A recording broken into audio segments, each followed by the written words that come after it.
Yes. If I take this even further, I'd say that it would have been after Mr. Taylor stopped moving. In other words, it must have happened between his death and when the fire started. But why were there drugs on the floor? Calm down and ascertain the truth, Naomi.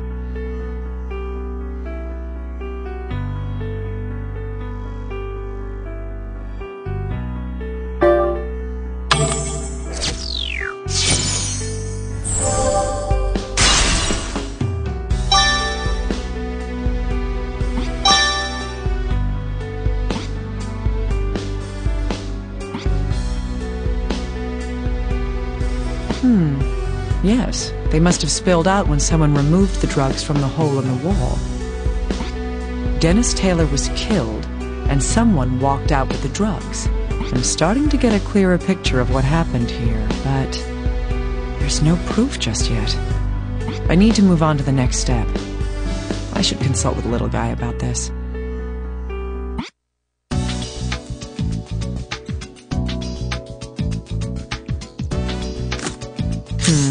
I still have doubts.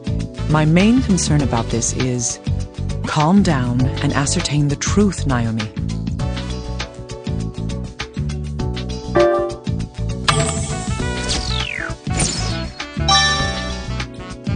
Yes, fans circulate air within a room. If the owner was having his air system fixed, the fan should have been considered part of it. Why then would the electrician fix only the heater and not the ceiling fan?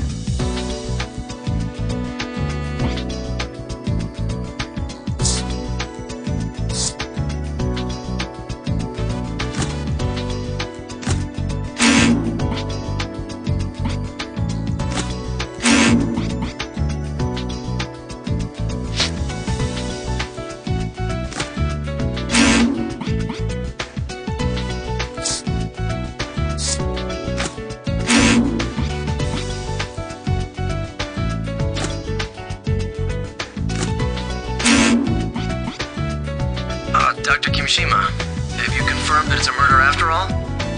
I don't know how you heard about that so quickly, little guy. Have you been eavesdropping on me? No, Forget it. I can see right through you.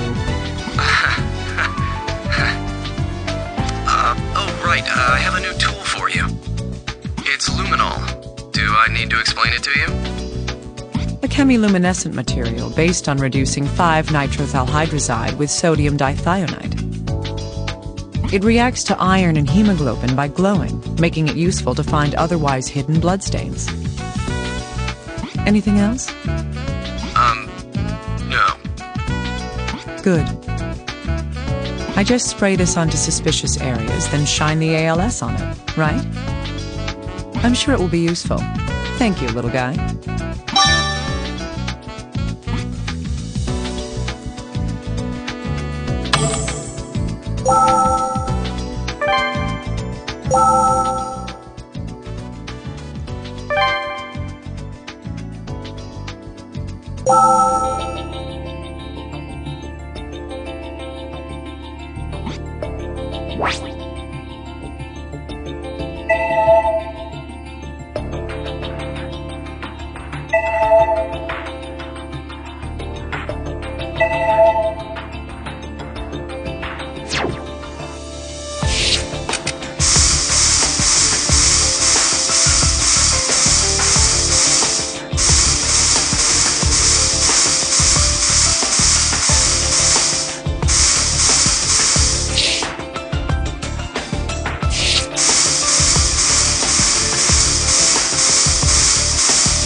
There's a rope wrapped around the shaft of the ceiling fan. There's no mistake. Those are bloodstains.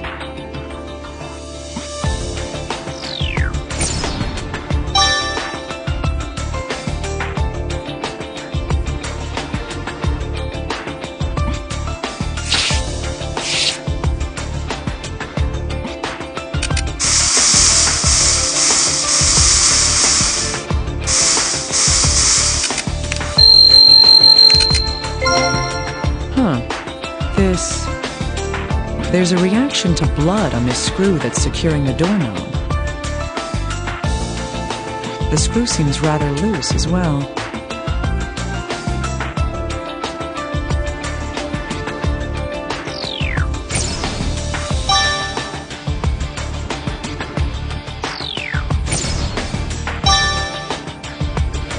Come to think of it, the door to this room was chained shut when the fire started. Could this be related to that in some way?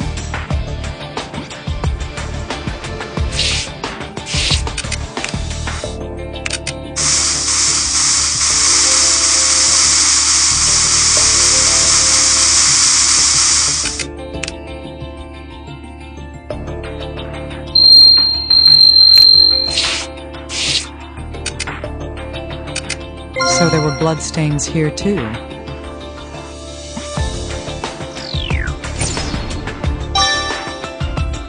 If these are from the deceased, we may be able to use this with something else that we know.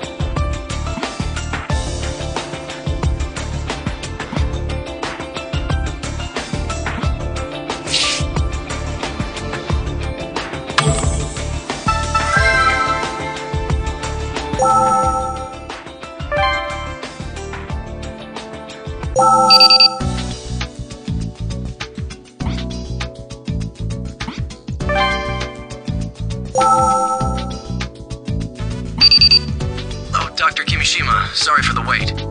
The analysis of the burnt material has come back from the laboratory. Calcium hydroxide was detected in the sample. Calcium hydroxide? You mean slaked lime?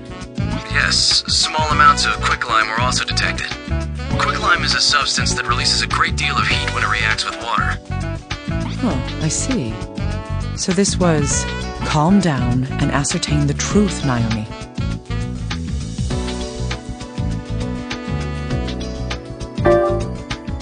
I agree, but isn't it odd? If the killer wanted to start a fire, there are far easier ways to go about it. You're right. There must have been a reason for this. It's our job to investigate that, isn't it?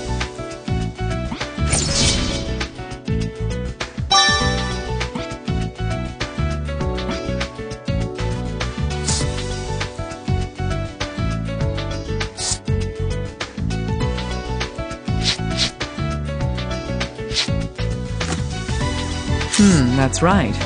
There were 2 different bloodstains left in the deceased's room.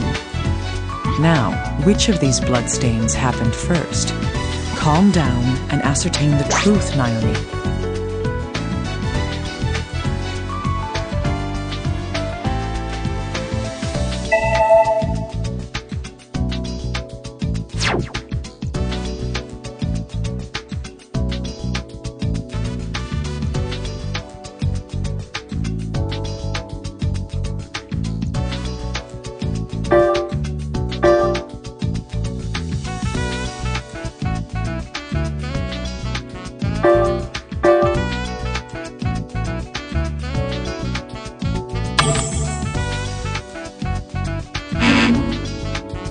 I cannot make any more mistakes.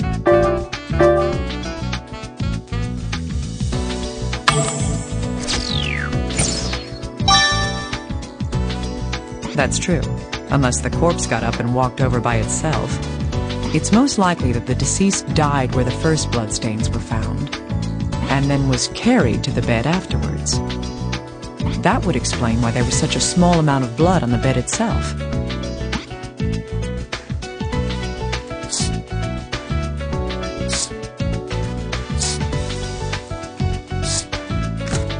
Yes, these 2 pieces can be combined into one. The rope wrapped around the ceiling fan is what caused it to break.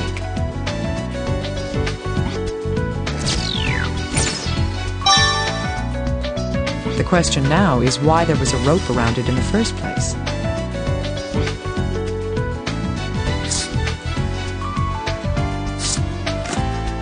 Dr. Kimishima, we've identified the blood on the screw. It's a DNA match with the victim, Dennis Taylor. Why would his blood be there, of all places? It's simple. What happened was, calm down and ascertain the truth, Naomi.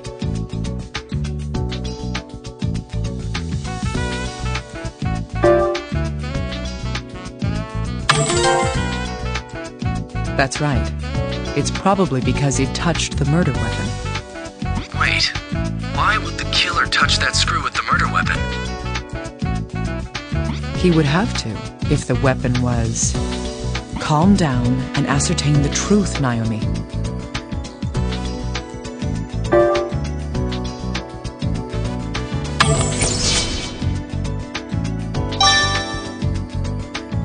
Yes, a screwdriver. It was likely used to both loosen and tighten that screw. I see. Then the screwdriver left the blood on the screw while he was covering his tracks.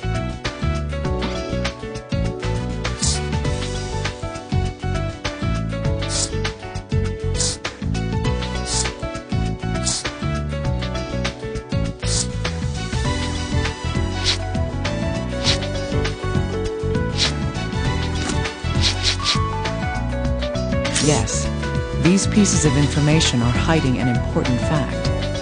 I didn't notice because the bleeding had stopped completely, but this isn't a bruise. It's a stab wound. This strange pattern here is likely... Calm down and ascertain the truth, Naomi.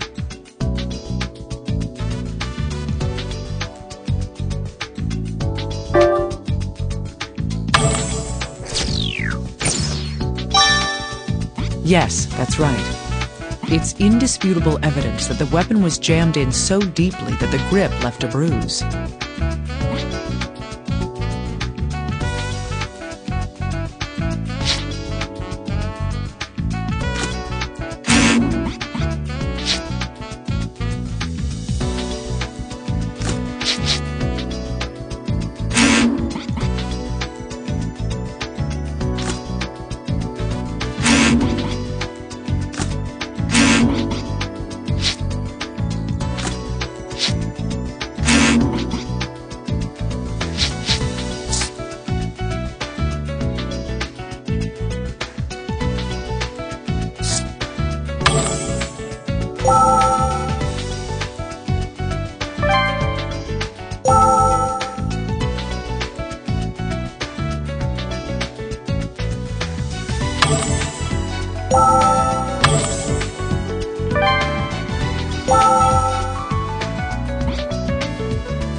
What's this?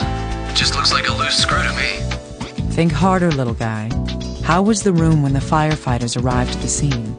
The entrance was closed, but was it completely inaccessible? Calm down and ascertain the truth, Naomi.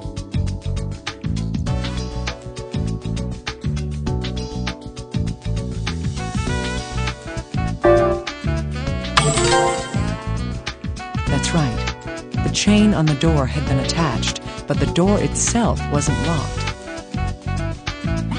Sorry, but the door only opens about 15 centimeters with the chain attached. I don't even think a small child could get through a space that small. You're so unimaginative. Flex your mind and think about it. Listen to me. What I'm trying to tell you is, calm down and ascertain the truth, Naomi.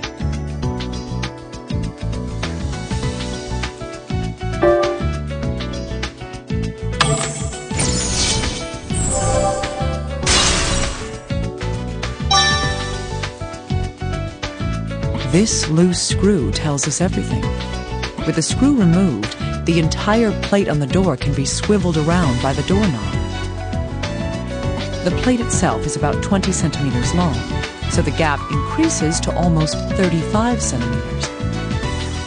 How big does somebody have to be that he couldn't fit through a space that size?